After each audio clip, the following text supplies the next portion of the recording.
Open with me the Gospel of Matthew, chapter 28, verses 16 to 20. The Gospel of Matthew, chapter 28, from verse 16 to verse 20. The title for today's sermon is The Great Commission and the Global Mission of the Church. This is what the text says. I'm following ESV translation.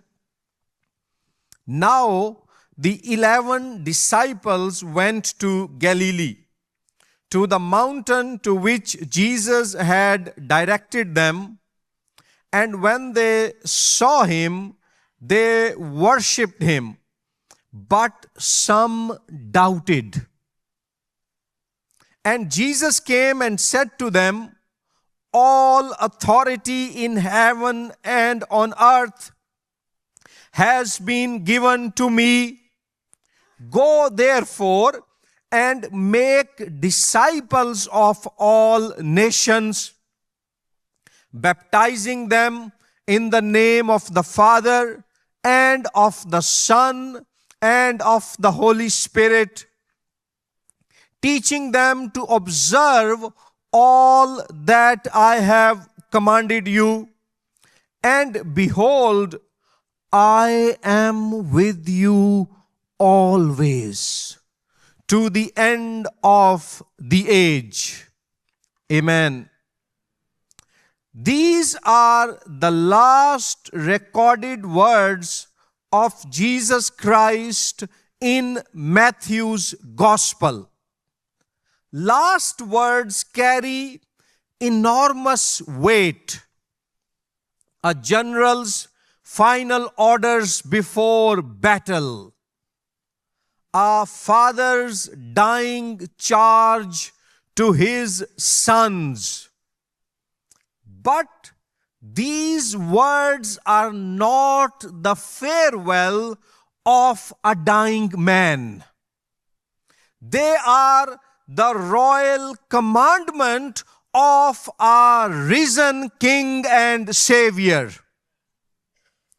The scene is Galilee, a mountain, 11 ordinary men, fishermen, a tax collector, a zealot. They had seen the crucifixion of their master. They had run in fear. Later on, their sorrow turned into joy when their master rose from the dead. Now they stand before the resurrected Lord, and the text tells us something startling. They worshipped him, but some doubted. This is the church in every age. We worship and we wrestle with doubt. We believe and yet we waver. And it is to people just like this, worshipping doubters, that Jesus gives the greatest commission ever spoken. There are 4 great truths that I want to share with you from this text. And the first point is, next slide please. The foundation of the mission is the full authority of our Lord Jesus Christ. All authority in heaven and on earth has been given to me. Before Jesus gives a command, he gives a declaration. This is very significant. The mission, as Brock said, kingdom mission does not rest on our courage or on our resources. It rests on the authority of our Lord Jesus Christ. The Greek word for authority here is exousia. It means delegated power, the right and the might to rule. Jesus does not say some authority or authority in certain places. He says all authority in heaven and on earth has been given to me. There is no corner of the universe outside the authority, reign, and rule of our Lord Jesus Christ.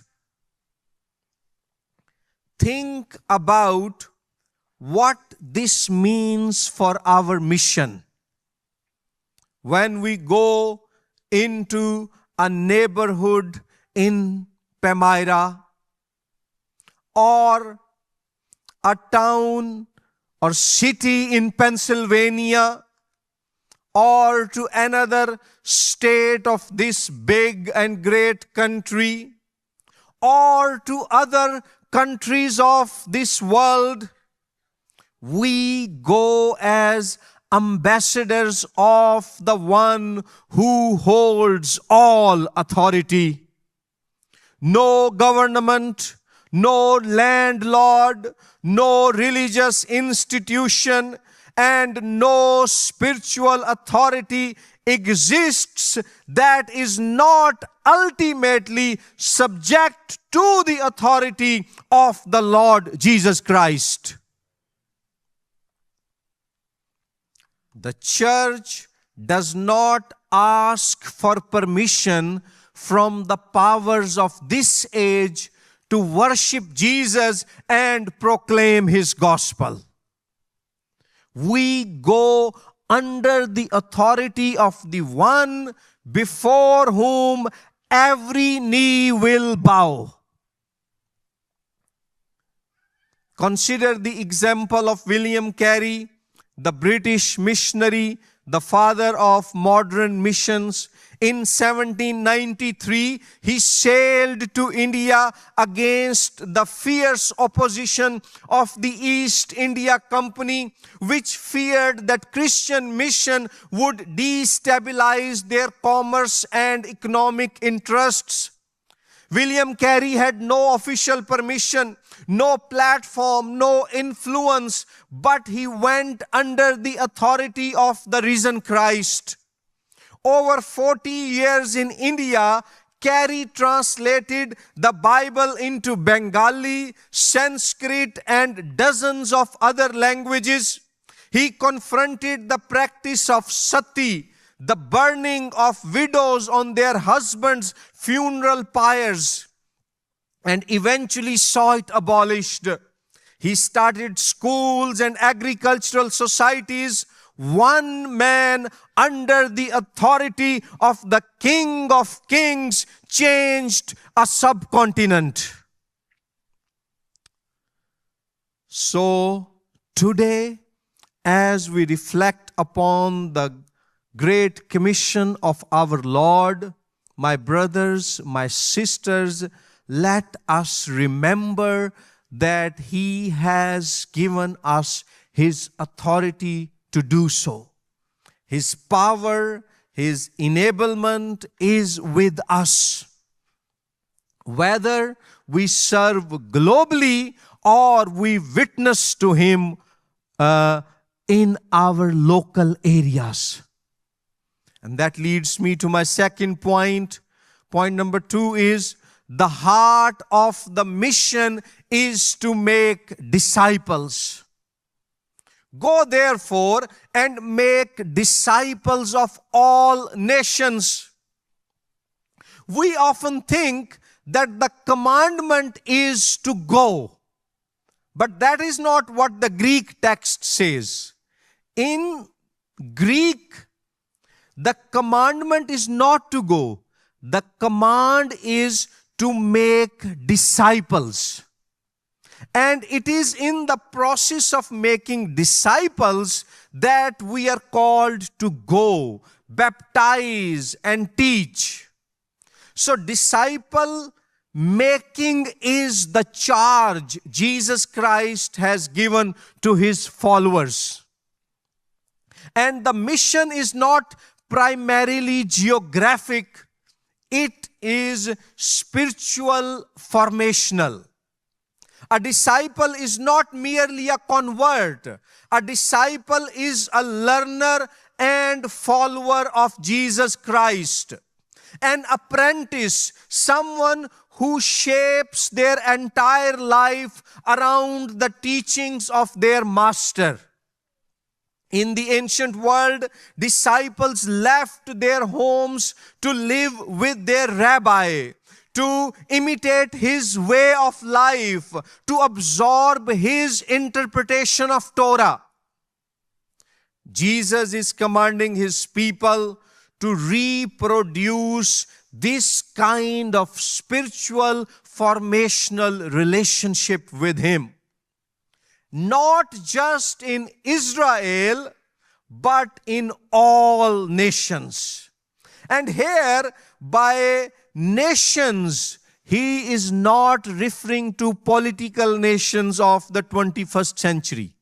The word nation here means ethnic groups of people. All the ethnic peoples, all the language groups, all the tribes. In other words, all humanity. And this disciple making involves two specific instruments, baptism and teaching.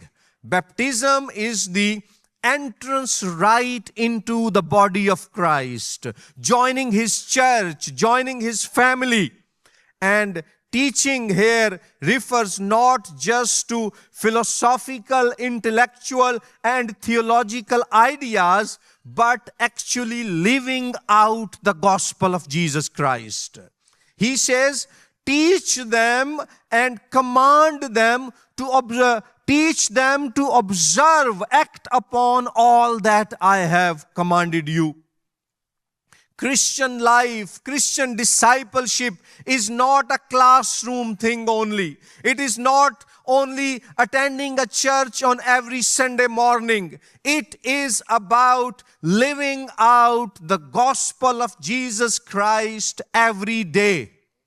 At home, at school, at workplace, at local swimming pool, in local restaurants, wherever the Lord has placed you, He has called us to be His disciples and make others His disciples too. Charles Foreman, Andrew Gordon, these were two American men who went to what is today Pakistan in the 1800s to make disciples of the people there. Both of them were mightily used by God, and still today in their names, two Christian colleges exist, giving education to Muslims, Christians, Hindus, and peoples of other religions in Pakistan. They followed the command to make disciples. They went, they taught, they baptized. Just recently, I communicated with two American single women serving in Pakistan, doing this very thing there. Highly educated, highly gifted, choosing not to get married because of God's missional call on their lives, living in a far away land to fulfill the great commission of our Lord. Being a disciple and making disciples requires cost. It demands surrender. It includes sacrifice, but the reward is great. The third point is the scope of the mission is all nations. I have already touched upon it, and this idea of all nations is embedded in the whole message of the Bible. The biblical storyline is itself a missionary story. God created all humanity. All humanity fell into sin. God chose Abraham not to exclude nations, but to reach them. All the families of the earth would be blessed through the descendants of Abraham. Israel was meant to be a kingdom of priests, mediators between God and the world. They largely failed to fulfill their calling. And then Jesus Christ came out of Israel, the Messiah of Israel and the world. He fulfilled what Israel was called to be and do. And now His people, His covenant community, His church, you, the people of God, are called to take the original Abrahamic mission into the world, to be a blessing to all the families and nations of the earth. So as we celebrate that Encounter Church is growing in number, let us remember not to ignore the global side of things. God has placed you in this nation to bless all the nations of the world. And my fourth point from today's text is, the fuel of the mission is the abiding presence of our Lord Jesus Christ. Behold, I am with you always to the end of the age. I am with you always. It means all the days, every single day, without exception, not just the good days, not just the fruitful days, all the days. Matthew's gospel began with a name, Emmanuel, God with us. It ends with the same reality, I am with you always. When God called Moses, He said to him, I will be with you.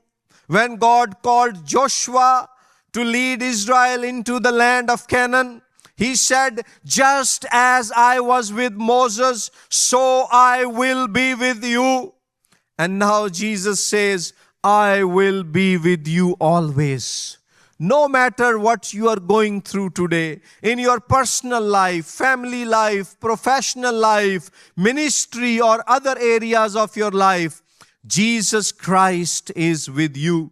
John Wesley was one of the forebears of the Brethren in Christ denomination in this country, which this church is a part of.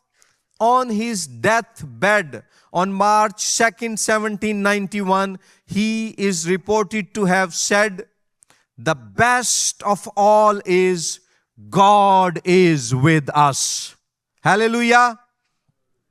And it is with this assurance and this abiding presence of Jesus that we are called to do His mission.